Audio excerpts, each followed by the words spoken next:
A lifetime is comprised of days strung together into weeks, months, and years. Let's reduce it to the lowest common denominator, a single day, and then still further to each task of that day. A successful life is nothing more than a lot of successful days put together. It's going to take so many days to reach your goal. If this goal is to be reached in a minimum of time, every day must count.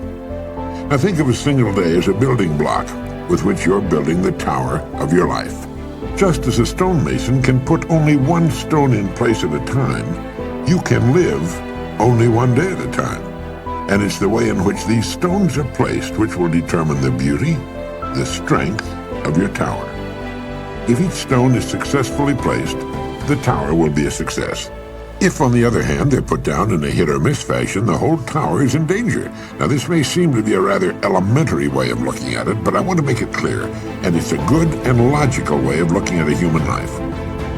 All right, then, let's take it one day at a time. From the time we wake up in the morning till we drop off to sleep that night, keeping our goal in mind as often as possible. Now, each day consists of a series of tasks of all kinds, and the success of a day depends upon the successful completion of most of these tasks. Now, if everything we do during the day is a success, that is, done in the best fashion of which we're capable, we can fall asleep that night in the comfortable knowledge that we've done our very best, that our day has been a success, that one more stone has been successfully put into place. But this is the way to really live. Do each day all that can be done that day. You don't need to overwork or to rush blindly into your work trying to do the greatest possible number of things in the shortest possible time. Don't try to do tomorrow's or next week's work today. It's not so much the number of things you do, but the quality, the efficiency of each separate action that counts. The quality of what you do. Gradually, you'll find yourself increasing the number of tasks and performing them all much more efficiently. To get the habit of success, and that's why successful people go from one success to another, because it's a habit with them. To get the habit of success, you need only to succeed in the small tasks of each day. This makes a successful day. Enough of these, and you have a successful week, month, year, and lifetime. This is why I say success is not a matter of luck. Far from it. It can be predicted and guaranteed, and anyone can achieve it by following this plan. Almost before you realize it, you'll have achieved your goal. In looking back, you'll realize that your success was not attributable to any one day, week, or month, but rather it was the consistent, unrelenting, successful succession of single days that turned the trick. This is the way a skyscraper, a home, or a human life is successfully built. One successful day at a time, and each day comprising a collection of successful tasks, one successful task at a time. In order to advance to the place you've chosen, two things are necessary. One, that you keep your eye on your goal, and two, that you continue to grow from the standpoint of competence and effectiveness. Don't get impatient. Don't let the hundreds of little distractions which each day try to get you off course. Pay no attention to them. Shake them off and stay steadily on the track. Concentrate on each task of the day from morning to night, and do each as successfully as you can. Know full well that if each of your tasks is performed successfully, or at least the greater majority of them, your life has to be successful. There's no other answer. There's no way to avoid it. The men and women who are certain to advance are the ones who become too big for their jobs and who have a clear concept of what they want to be, who know what they can become, what they want to become, and who are determined to be what they want to be. Remind yourself at this time that people become exactly what they make up their minds to become. Are you too big for your present job? If it's obvious to you that you are, it's obvious to others. You know, people are not given promotions as a rule. They promote themselves by becoming too big for their jobs and by making up their minds exactly what bigger and better job or income they're shooting for. And this is done by taking one day at a time, one task at a time during each day. But how do we separate the important tasks from the unimportant? Did you ever hear of the single idea for which a man was paid $25,000, and it was worth every penny of it? The story goes that the president of a big steel company had granted an interview to an efficiency expert named Ivy Lee. Lee was telling his prospective client how he could help him do a better job of managing the company when the president broke in to say something to the effect that he wasn't at present managing as well as he knew how. He went on to tell Ivy Lee that what was needed wasn't more knowing, but a lot more doing. He said, "We know what we should be doing. Now, if you can show us a better way of getting it done, I'll listen to you and pay you anything within reason you ask." Well, Lee then said that he could give him something in 20 minutes that would increase his efficiency by at least 50%. He then handed the executive a blank sheet of paper and said, "Write down on this paper the 6 most important things you have to do tomorrow." Well, the executive thought about it and did as requested. It took him about 3 or 4 minutes. Then Lee said, "Now number those items in the order of their importance to you and to the company." Well, that took another 3 or 4 or 5 minutes, and then Lee said, "Now put the paper in your pocket, and the first thing tomorrow morning, take it out and look at item number 1. Don't look at the others, just number 1, and start working on it. And if you can, stay with it until it's completed. Then take item number 2 the same way, then number 3, and so on till you have to quit for the day. Don't worry if you've only finished 1 or 2, the others can wait. If you can't finish them all by this method, you could not have finished them with any other method. And without some system, you'd probably take 10 times as long to finish them and might not even have them in the order of their importance." Do this every working day, Lee went on. After you've convinced yourself of the value of the system, have your people try it. Try it as long as you like, and then send me your check or whatever you think the idea is worth. The entire interview hadn't taken more than a half hour. In a few weeks, the story has it that the company president sent Ivy Lee a check for $25,000, with a letter saying the lesson was the most profitable, from a money standpoint, he'd ever learned in his life. And it was later said that in 5 years, this was the plan that was largely responsible for turning what was then a little-known steel company into one of the biggest independent steel producers in the world. One idea, the idea of taking things one at a time in their proper order, of staying with one task until it's successfully completed before going on to the next, of living one day at a time. For the next 7 days, try the $25,000 idea in your life. Tonight, write on a slip of paper the 6 most important things you have to do. Then number them in the order of their importance. And tomorrow morning, go to work on number 1. Stay with it till it's successfully completed. Then move on to number 2 and so on. When you've finished with all 6, get another piece of paper and repeat the process. You'll be astonished and delighted at the order it brings into your life, and at the rate of speed with which you'll be able to accomplish the things that need doing in the order of their importance. Now, this simple but tremendously effective method will take all the confusion out of your life. You'll never find yourself running around in circles, wondering what to do next.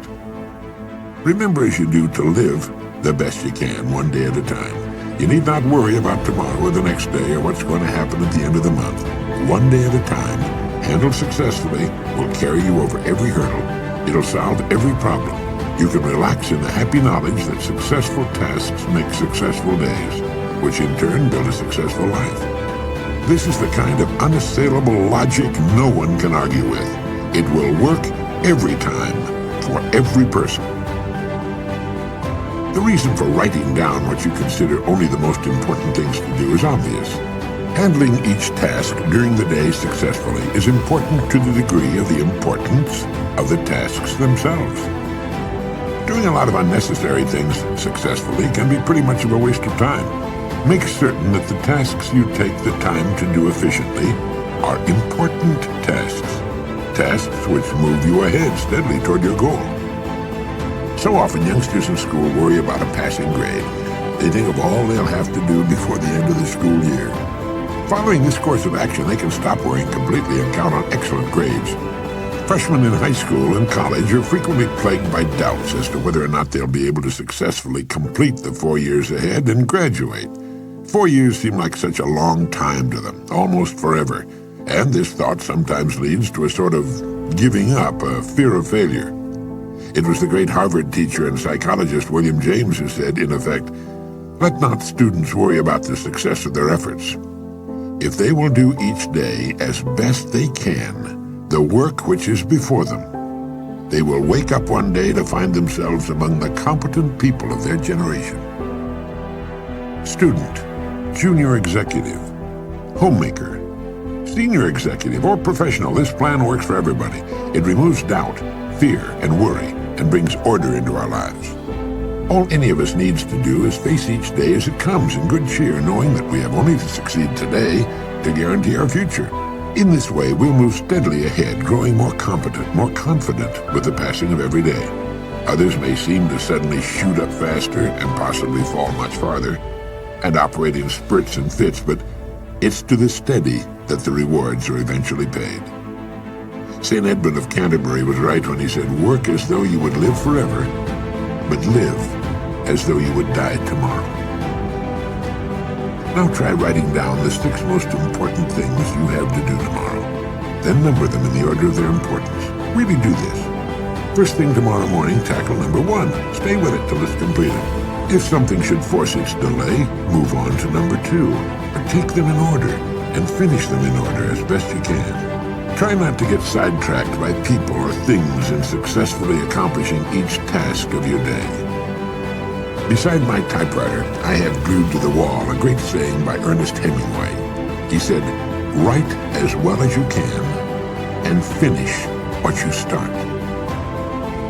There's nothing mysterious or capricious about achieving outstanding success. It's completely within our individual control and is absolutely predictable. It's simply a matter of doing certain things a certain way every day, and that's all there is to it, as long as you've got that goal to work toward. There's no valid reason on earth why you should not become really successful in your field, your home life, and your community. Remember that everything in the entire limitless universe operates on the law of cause and effect. There are no exceptions to this. Nothing happens by accident. For every result, there's a cause. You have only to take care of the cause. The effect will always, without exception, take care of itself. Good cause, good effect. No cause, no effect. Bad cause, bad effect. It's as reliable as the rising of the sun.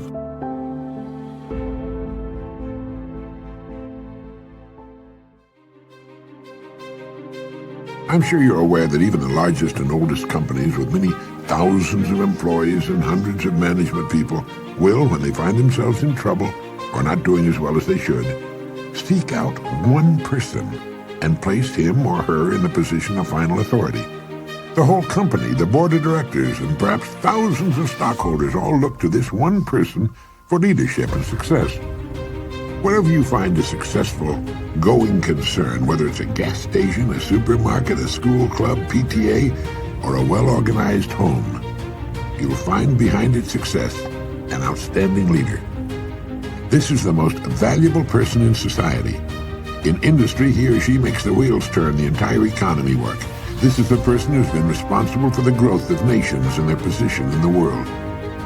The employer of millions, the dreamer, the planner, and a clock to him or her is something that other people watch.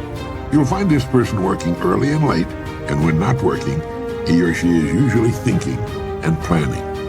Way back during the Depression of the 1930s, the phrase most often heard by employers was, "I'll do anything, just give me a job."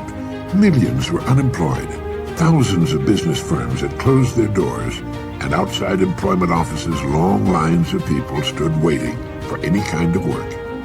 It was during this time in Long Beach, California, crowded to overflowing with thousands who had migrated there looking for work, when there wasn't enough work to go around for the permanent residents, it seemed, that a friend of mine made an interesting discovery. He found that he could go to work almost anywhere he chose. Now, amazing as this may sound, it was absolutely true.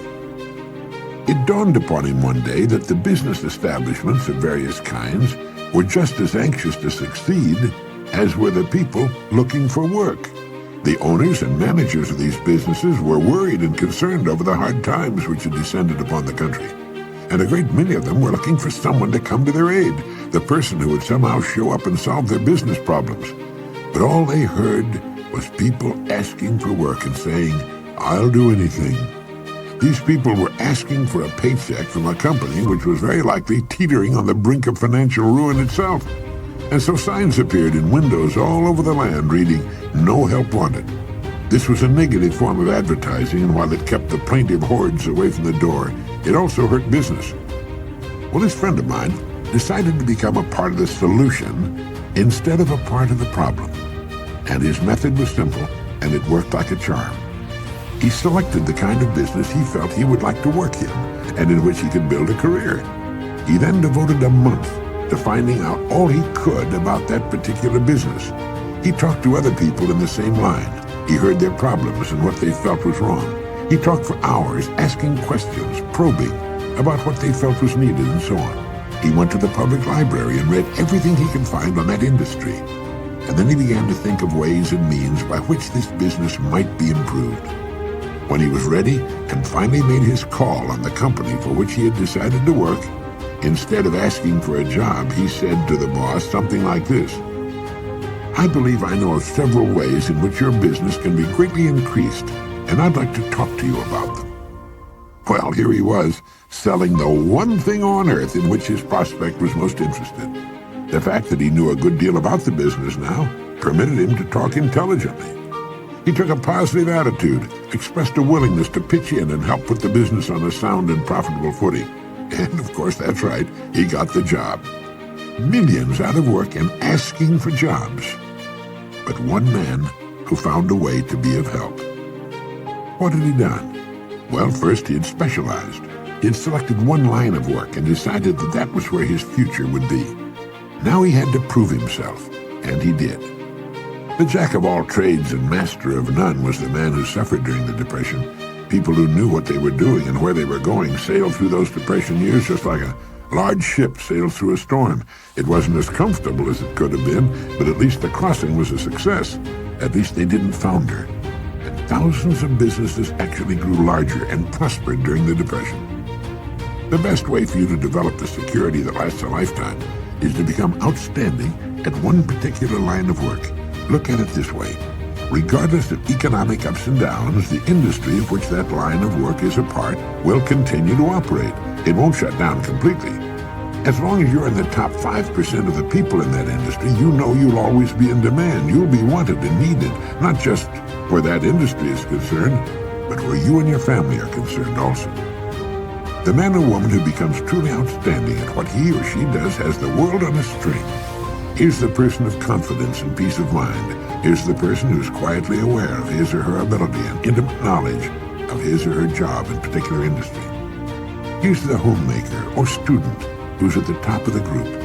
They've got it made, and they and everybody else know it. Ask yourself this question: am I now such a person? But down deep inside, you know the answer. If you answered yes, you're among the most fortunate people and in one of the smallest and most elite groups on earth. If your answer was no, it can be turned into a yes in a surprisingly short time. The first step is to make one really big and important decision. It's a decision the great majority of people never make and suffer as a result. Failing to make this decision keeps a person from ever really getting on course or clarifying his or her goals.